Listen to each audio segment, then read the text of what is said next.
Hi, hello fifth graders. Today we're going to continue with our book, Molly Moon's Incredible Book of Hypnotism.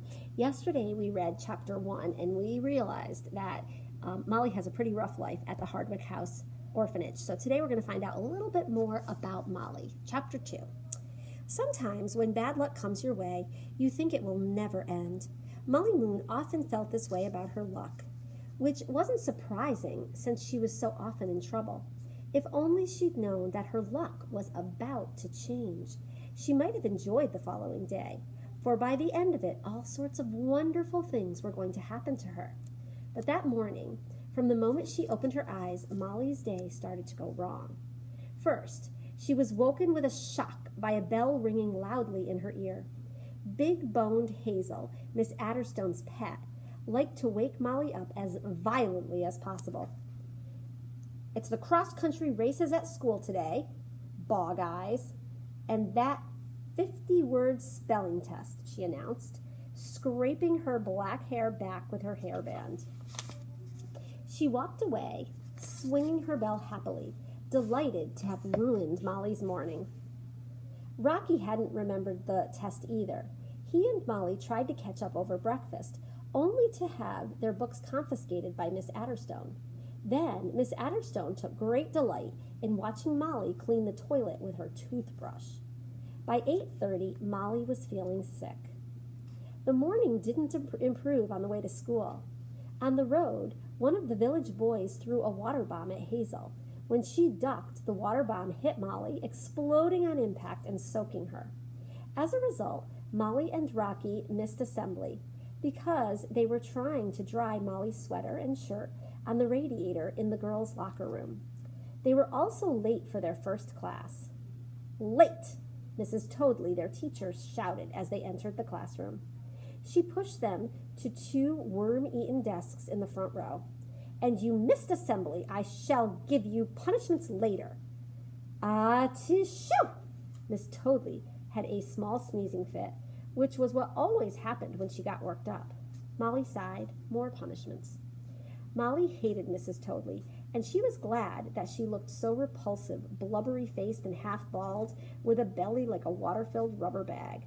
Her appearance served her right. Mrs. Toadley's sneezing fits were usually good for cheating, but cheating together in today's spelling test was out of the question, as neither Molly nor Rocky knew the answers. The test was from the land of gobbledygook. Not only did the class have to spell the words, but they also had to give their meanings. Molly blundered through it, guessing the answers. When they had finished, Mrs. Toadley collected the tests and set to work marking them. She started with Molly's. Within seconds, her squealy, high-pitched voice whistled through the classroom, followed by a succession of loud sneezes. Molly's stomach went tight as another telling off began. "You got notorious wrong. Tissue. There's no E in it, and it actually means famous in a bad way. And I must say, that's you all over, isn't it, Molly? Eh? Molly's strength began to crack. After all, a person can take only so much battering. She put on her best anti-tell-off armor and switched off. She had to stop Mrs. Toadley's cruel tongue hurting her. In her mind, she floated away from the classroom until Mrs. Toadley's ghastly tones were tiny and distant, as if coming down a telephone line, and then squirrely pattern on her stretchy skirt became a purplish orange blue. "Molly Moon, will you listen to me for once, you useless girl?" Molly snapped back to the classroom. "I am sorry if I have disappointed you, Mrs. Toadley. I'll try harder next time."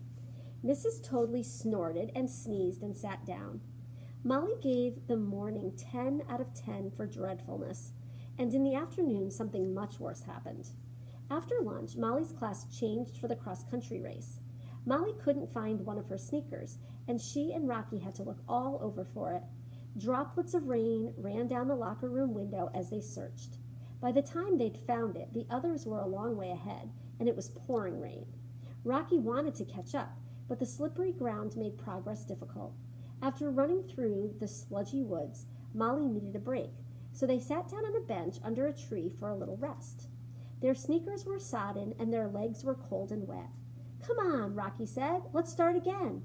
Otherwise, we'll be way behind." "Why don't we just go back?" suggested Molly. "Molly," said Rocky irritatedly, "do you want to get in trouble? You're crazy." "I'm not crazy. I just don't like running." "Oh, come on, Molly. Let's keep going." "No, I just don't feel like it." Rocky tilted his head and looked searchingly at her. He'd been late to school that morning because of Molly, and now she wanted to get them into even more trouble. "Molly," he said, exasperated, "if you don't come, they'll probably make us go around twice. Why can't you just try?" "Because I'm no good at it and I don't want to." Rocky stared at her. "You could be good at running, you know, if you tried. If you get better at running, you'd like it, but you won't even try." Rocky looked up at the rain clouds above him. "It's the same with lots of things we do. If you're not good at them, you just give up. And then you're not good at them more, and so you don't try more. And then you're even worse at them, and then—" "Oh, shut up, Rocky." Molly was tired, and the last thing she wanted was a lecture from her best friend. In fact, she was shocked that Rocky should bother. He was normally so easygoing and tolerant. If anything annoyed him, he'd just ignore it or wander away from it. "And then," continued Rocky, "you get into trouble." He took a big, fed-up breath. "And you know what? I'm sick of you being in trouble. It's as if you like it. It's as if you want to get yourself more and more unpopular." Molly's heart jolted in amazement as his unexpected words stung her. Rocky never criticized her. Molly was furious. "You're not so popular yourself, Rock Scarlet," she retorted. "That's because I'm usually with you," Rocky said matter-of-factly. "Maybe actually it's because no one likes you much either," Molly snapped. "I mean, you're not perfect. You're so dreamy. It's like you live on a different planet, and you're not exactly reliable. Sometimes I have to wait hours for you to turn up, like yesterday. I waited ages for you at the school lockers, and you're so secretive, you're almost sneaky. I mean, where were you yesterday after school? Recently, you've been disappearing all the time. People may think I'm weird, but they think you're just as strange. You're like a weird, wandering minstrel." "Still, they like me more than they like you, that's for sure," Rocky muttered. "What did you say?" "I said," said Rocky loudly, "they like me more than they like you." Molly stood up, giving Rocky the filthiest look she could. "I'm going," she said. "Now that I know you think you're so much better than me. And you know what, Rocky? You can run on and catch up with the others. Go and make yourself more popular. Don't let me hold you back." "Oh, don't get so worked up. I was only trying to help you," said Rocky, frowning. But Molly was enraged. It was as if something inside her head suddenly had broken. She knew she was less popular than Rocky, but she didn't want to hear it. It was true that everyone bullied her and no one ever bullied Rocky. He was untouchable, confident, difficult to upset, and happy with himself. Hazel and her gang steered clear of him, and he had plenty of friends at school. Molly hated him now for betraying her. She glared at him, and he puffed his cheeks out at her in an "oh, you drive me crazy" way. "Same to you, too. And you look like a stupid blowfish like that. Perhaps some of your new friends will find you clever." As she stamped away from him, she yelled, "I hate this place.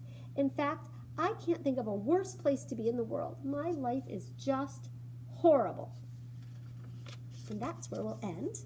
Tomorrow we will read chapter 3. So far, Molly's having a couple of really, really bad days, but I can't wait to find out what happens next.